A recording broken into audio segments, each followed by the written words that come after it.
Hello बच्चों, कैसे हैं आप सब। उम्मीद करता हूं आप सब मस्त होंगे, ज़बरदस्त होंगे, जिंदाबाद होंगे।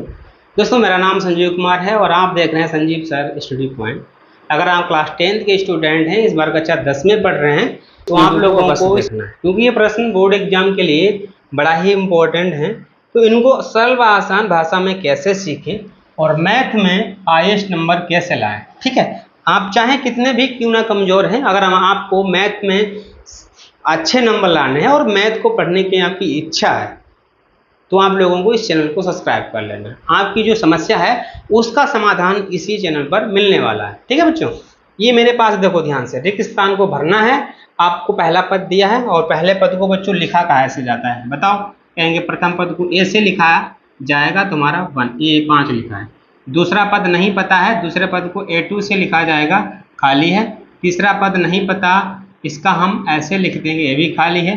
चौथा पद दिया है 9 सही 1/2। अगर इसको सही रूप में लिखें 9 दून 18, इसकी गुणा इससे किया जाता है, 2 की गुणा 9 से करो, 9 दून 18, ऊपर जुड़ जाएगा 18, 1 19/2।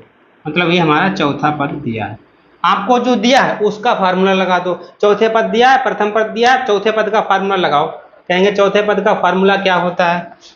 सब बच्चे सीख चुके हैं कि पद का फार्मूला कैसे लगाया जाता है। चौथे पद को हम A4 से लिखा जाएगा, तो इसका फार्मूला हो जाएगा 1 + 3D। जितना भी पद निकालना उससे एक कम डी जोड़ दिया जाता है। ठीक है, प्रथम पद का मान बताओ भाई। प्रथम पद का मान कितना है 5, 3 डी नहीं मालूम भाई, और इसका मान दिया है 19/2। अब क्या करेंगे 19/2, ये 5 इधर लाएंगे, माइनस हो जाएगा, इसका नीचे 1 क्यों कर लिया 1, क्योंकि इसके नीचे अंशपान हर, इसमें अंशपान हर नहीं था। जिसका हर नहीं होता है बच्चों 1 लिख दिया जाता है। बराबर में कितना बचा 3D। हर इसके अलग अलग हैं, इसका हर 2, इसका हर 1। लासा निकालेंगे तो लासा 2 ही आएगा। 2 बनाओ हर भाई, इसका 2 पहले से बना है, इसको 2 बनाने के लिए गुणा कर दो 2 से। क्या करेंगे 5 दूना 10 और 2 1 कम 2, कहाँ से आ गया 2 मालूम हो गया, डायरेक्ट गुना कर दिया मैंने 2 से, क्यों हर बनाना था 2। बराबर में क्या करेंगे बच्चों 3D लिख देंगे। हर एक जैसे होते हैं, एक बार लिखेंगे घटा दो, ये हमारा 9 आ जाएगा। ठीक है, और 3D। अगर हम चाहें तो इसको इस तरीके से भी लिख सकते हैं, जैसे लिखेंगे 3D बराबर 9/2। डी बराबर क्या हो जाएगा 9/2 गुणे 3, 3 से मल्टीप्लाई, भाग कर देंगे 3 3। डी का मान 3/2। अब भाई सब निकल जाएगा। ए का मान पता हो गया, डी का मान मालूम हो गया। दूसरा पद तीसरा पद निकालना है, तो दूसरे पद का फार्मूला बच्चों क्या होता है A + 1D, है ना। प्रथम पद का मान हमारा 5 है, प्लस लगाएंगे 1 गुणे डी का मान 3/2, हमारा कितना हो गया 5 के नीचे कुछ नहीं 1, और यहाँ 3/2 हो गया।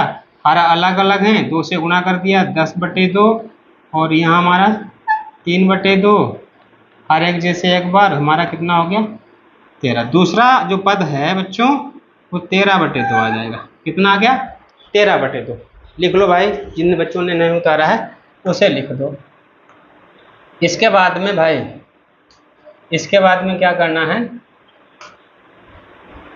तीसरा पद निकालना है। तो तीसरे पद का फार्मूला A + D जोड़ो, कितना 2D जुड़ेगा।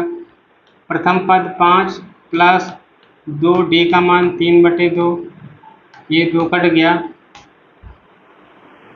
हमारा 5 + 3 बराबर 8।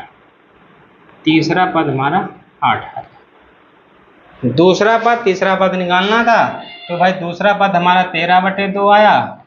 ठीक, इसका मान 8 आ गया, लिख दिया। इस तरीके से आप इस प्रश्न को आसानी से लगा सकते हैं। ठीक है, समझ में आ गया। और फिर से मैं बोल रहा हूँ, जिन बच्चों को समझ में आया है वो ही मुझे बताएं, और जिन लोगों को समझ में नहीं आया है और कहाँ पर नहीं समझ में आया है वो ही मुझे बताएं। ठीक है।